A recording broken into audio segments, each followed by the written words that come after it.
Hello ఏంటి పొటేల్ parts అన్నీ చూపిస్తున్నా అనుకుంటున్నారా? ఇవాళైతే మా ఇంట్లో తలకాయ కూర అండి. ఎలా చేయాలో రెసిపీ చూసేద్దాం పదండి. బండలు పెట్టుకొని 2 స్పూన్స్ ఆయిల్ వేసుకోవాలి. తర్వాత 1 టేబుల్ స్పూన్ ఆఫ్ మిరియాలు, పట్ట, లవంగాలు వేసుకోవాలి. అవైతే కొంచెం ఫ్రై అయితే చాలు.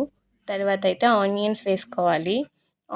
ఆనియన్స్ అయితే నేను ఇక్కడ 7 మీడియం సైజు అయితే తీసుకున్నాను. బిగ్ అయితే 4 సరిపోతాయి. అవైతే మనకి పింకిష్ కలర్ అండ్ రోస్ట్ అయితే చాలు. అవైతే మనం స్టేజ్ వచ్చేంత వరకు ఫ్రై చేసుకుందాం. బాగా మిక్స్ చేసుకోవాలి. తర్వాత అయితే మనకి పింకిష్ కలర్లో అయితే వచ్చేసాయి, తీసేసుకుందాం. అలానే టమాటాస్ కూడా ఫ్రై చేసుకోవాలి. ఇక్కడైతే 4 టమాటాస్ తీసుకున్నాం అనమాట. కొంచెం తక్కువ వేస్తే బాగుంటుంది. ఇక్కడైతే మా అమ్మ తలకాయ కూర అనేది కడుగుతుందనమాట. మినిమం టూ టైమ్స్ అయితే కడగాలి, ఇంకా మీ ఇష్టం.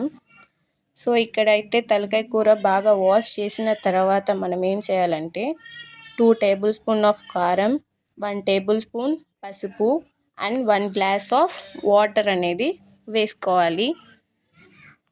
వేసిన తర్వాత అయితే విజిల్ పెట్టేసుకోవాలి. మినిమం 5 రావాలి, 5 అయితే పక్కా. తర్వాత అదే బాండెల్లో 5 టేబుల్ స్పూన్స్ ఆఫ్ ఆయిల్ వేసుకొని మిక్సీ పెట్టుకోవాలి. ఆనియన్ పేస్ట్ అనేది వేసేసుకున్నాం. అలానే కరివేపాకు కూడా. అవి పచ్చివాసన పోయేంత వరకు వేగాలి ఆనియన్ పేస్ట్ అయితే. తర్వాత మనం అల్లం వెల్లుల్లి పేస్ట్ 1 టీ స్పూన్ వేయాలి. తర్వాత అలానే టమాటా పేస్ట్ కూడా వేసేసేయాలి మిక్సీ పట్టుకొని. అలానే మీకు తగ్గినంత సాల్ట్ అయితే వేసుకోండి. మేమైతే కరెక్ట్గా వేసాం. కొంతమంది ఏంటంటే కొంచెం తక్కువ వేసుకుంటారు కాబట్టి చెప్తున్నాను. అలానే గరం మసాలా కూడా వేసేసుకుందాం. ఆ పేస్ట్ అంతా కలిపి మనం ఆ కుక్కర్లోనే వేసేయాలి. ఆ తలకాయ కూర కుక్కర్ ఉడికించాం కదా, దాంట్లో వేసుకొని మిక్స్ చేసుకోవాలి. అలానే ఇంకొక గ్లాస్ ఆఫ్ వాటర్ అయితే పోసుకోవాలి. మీకు ఎంత కర్రీ టెక్స్చర్ కావాలంటే ఎంత.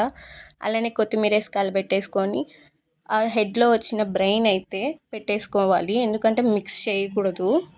తర్వాత విజిల్ పెట్టుకొని 5 విజిల్స్ అయితే రావాలి. ఉడికిందంటే ఇంకా సూపర్, ఇంకా చెప్పబడలేదు. అమ్మ చేసిందంటే ఇంకా అంతే, సూపర్ అండి. బాగా